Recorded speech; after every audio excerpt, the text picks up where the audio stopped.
अगर यूएस और ईरान के बीच चल रहा कॉन्फ्लिक्ट अगले 6 महीने तक जारी रहता है तो क्या दुनिया के पास इतना ऑयल है कि वो इस सिचुएशन को हैंडल कर सके, या फिर इसका असर इतना बड़ा होगा कि पेट्रोल और डीजल की कीमतें हर देश में बढ़ जाएंगी।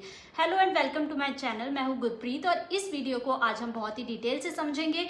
ये सवाल जो अभी मैंने उठाया था वो अब हाइपोथेटिकल नहीं है, क्योंकि ग्लोबल ऑयल मार्केट पूरी तरह से जियोपॉलिटिकल टेंशन पर डिपेंड करता है और मिडिल ईस्ट इस सिस्टम का सबसे सेंसिटिव पॉइंट है। दुनिया का एक बहुत बड़ा हिस्सा ऑयल सप्लाई का स्ट्रेट ऑफ हॉर्मुज से होकर गुजरता है।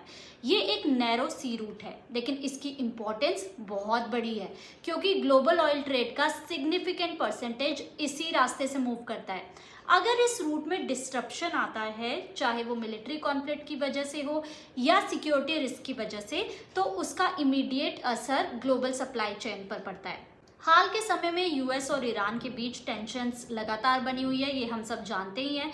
डायरेक्ट वॉर भले ही ऑफिशियली डिक्लेयर नहीं हुआ, लेकिन proxy conflicts, attack on shipping routes और लगातार अनसर्टेनिटी ने सिचुएशन को अनस्टेबल बना दिया। मार्केट्स इस अनसर्टेनिटी पर रिएक्ट करता है, इसलिए ऑयल प्राइसेस में अस्थिरता देखी जा रही है। अब सबसे इम्पोर्टेंट सवाल आता है कि क्या दुनिया के पास इनफ रिजर्व है।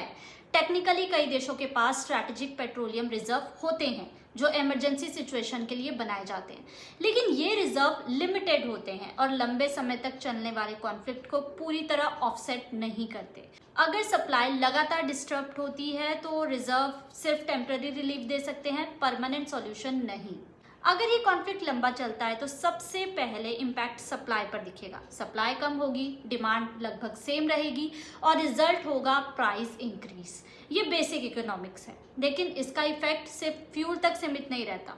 ट्रांसपोर्टेशन कॉस्ट भी बढ़ती है, लॉजिस्टिक महंगे होते हैं, इंडस्ट्रीज का कॉस्ट बढ़ता है और धीरे धीरे इसका असर फूड प्राइसेस तक पहुंचता है। यानी एक रीजनल कॉन्फ्लिक्ट धीरे धीरे ग्लोबल इन्फ्लेशन ट्रिगर कर सकता है और यही वजह है कि ऑयल मार्केट को दुनिया का सबसे सेंसिटिव मार्केट माना जाता है। एक और फैक्टर यहाँ इंपॉर्टेंट है। ग्लोबल इकोनॉमी पहले से ही कई चैलेंजेस फेस कर रही है, जैसे इन्फ्लेशन, स्लो डाउन और सप्लाई चेन डिस्ट्रप्शन। ऐसे में अगर ऑयल प्राइसेस शार्पली बढ़ते हैं तो ये सिचुएशन और कॉम्प्लिकेटेड हो सकती है। इसलिए बड़े देश इस कॉन्फ्लिक्ट को कंट्रोल करने की कोशिश करते हैं, डिप्लोमेटिक टॉक्स, नेगोशिएशंस और प्रेशर टैक्टिक्स के थ्रू, क्योंकि उन्हें पता है कि अगर सिचुएशन एस्केलेट होती है तो इसका असर सिर्फ मिडिल ईस्ट तक सीमित नहीं रहेगा। अगर हम इसे सिंपल टर्म्स में समझे ना, तो इसका मतलब है कि ग्लोबल पॉलिटिक्स और आपकी डेली लाइफ डायरेक्टली कनेक्टेड है।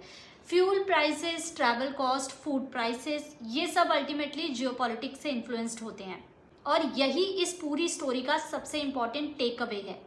ये सिर्फ यूएस और ईरान की स्टोरी नहीं है, बल्कि ये एक रिमाइंडर है कि ग्लोबल कॉन्फ्लिक्ट्स का असर हर देश, हर इकोनॉमी और हर इंसान तक पहुंच सकता है। अगर ये सिचुएशन लंबे समय तक बनी रहती है तो ये सिर्फ एक रीजनल टेंशन नहीं बल्कि ग्लोबल इकोनॉमिक चैलेंज बन सकती है। ऑयल क्राइसिस तो हम बहुत टाइम से देख ही रहे हैं। कमेंट में बताइए आप इस मामले को लेकर क्या सोचते हैं और सब्सक्राइब करना चैनल को मत भूलना, बेल आइकन जरूर दबाना।